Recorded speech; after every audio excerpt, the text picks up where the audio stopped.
Young Justice issue 2. So Connor can be quiet for a while because me and Matt I can go get a drink. I've got a Bendis book to talk about. This is Brian Michael Bendis writing with Patrick Gleason and Emanuela Lupacchino on the art. So yeah, Lupacchino on Young Justice, but no Connor.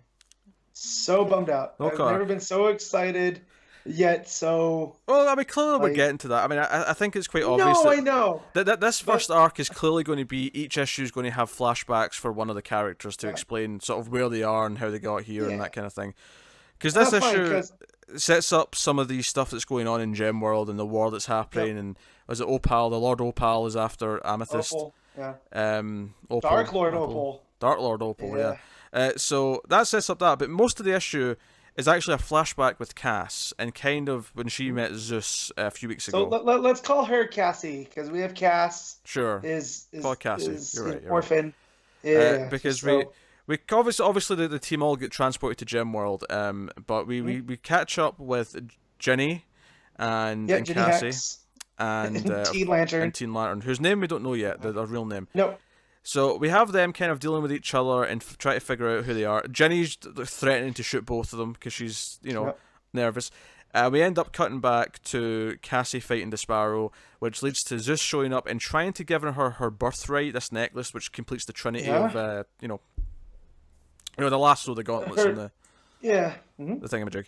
And she basically turns it down and says, "No, like when I get to this point, I'll get there because I feel like I've earned it, not just because you've given it to me and you've decided who I'm going to be." So it's this independence that Cassie's going for here. And it makes her different from Diana, right? Because you feel like Diana would have taken that. Probably, yeah. And like, I'll be Zeus's champion. Also, that's new. Zeus is her grandfather? Because I thought it was her father back before. I could be wrong because again I haven't read a lot of pre-John's Cassie. So was it just me? Was it just me, or was there a lot of references in this with her scenes in the flashback to being surprised that people didn't know who she was? Was it just me, or did it seem like she comes from pre-52 continuity and is kind of weirded out by the fact that no one else seems to know who she is? Yep. I was getting that vibe as well. I was gonna get there because with her fighting Despero too. It's like, well, the last time we saw him, he was taking on the Justice League. How did this one girl beat him? And I like that was a beat here. Yeah. So there's more going on. I mean, the stuff with Gem World, and then we see that Robin and Amethyst have really hit it off and they're teaming up. There's some continuity wobbly stuff going on here. Between obviously we know Bart is obviously come out of Speed Force.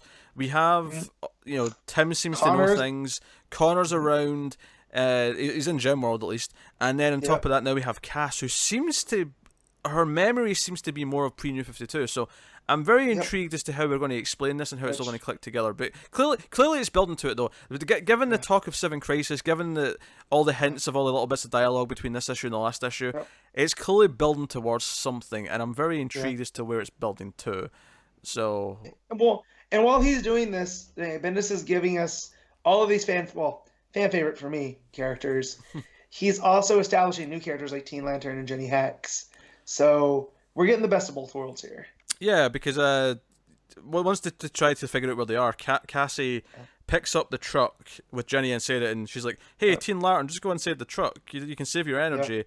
And she's like, "Nope, I'm going to fly my little green ship. Thank you very much."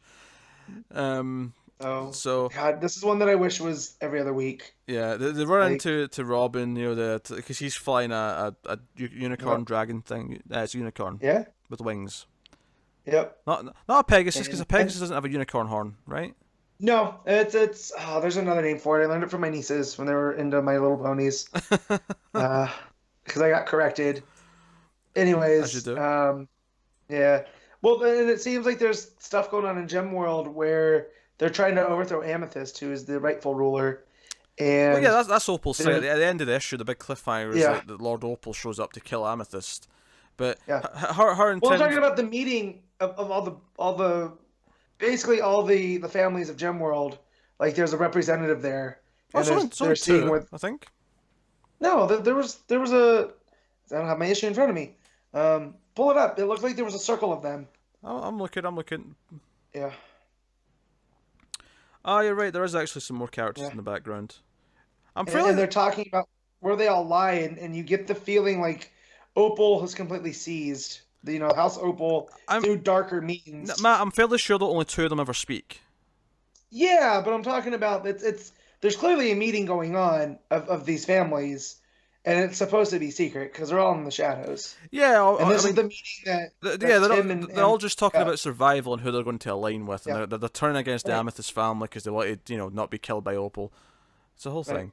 Um, So I'm wondering too if whatever affected um, Cass and Connor and whatever is also bled over to Gem World, and that's what's corrupted Opal. Because from my last month when I dove into Gem World, Opal was never a really big player in all the Amethyst stuff.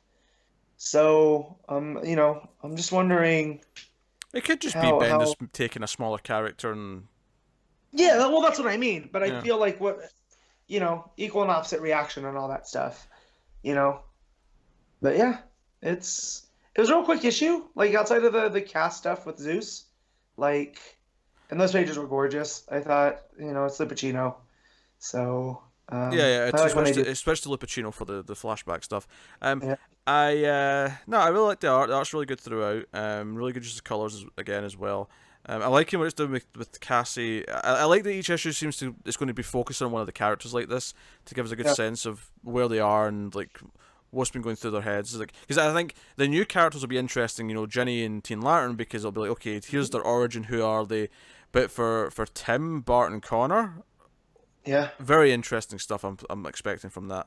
And I think that's what I was getting when Bendis said that by issue 6 will have answered a lot of questions. I think yeah. that'll be why. I can see them That's it. saving Connor till issue 6 because that'll be the one that's the most juicy, Yeah, potentially. although it did say what happened to Connor Kent. At the end? So Did it say that? in the tease, yeah. I Yeah, go didn't notice look. that. You're right. You're probably right. Yeah, last page. Yeah. Quite right. So So we're shifting back to Connor and Bart then, so presumably, for next if issue. yeah, so if I feel we're saving one. I feel he's gonna save Tim because Tim's our connection to I think everything because he was there for Rebirth and he was trapped Mm. in Mr. Oz's that whole realm to do with that stuff and everyone thought he was dead. And not that he doesn't feel the same, but he feels different now. Like he feels like classic Tim. Now, So since he left in the Detective Comics until now, there's definitely been a development in what he yep. knows. So we'll see how that plays out. But no, that was another great issue. I liked everything it was doing. The character interactions between all the girls was great. Yep. Getting a sense of who these characters are and what their the personalities are like. And then Tim having to introduce Amethyst and Cassie to each other and it being kind of weird.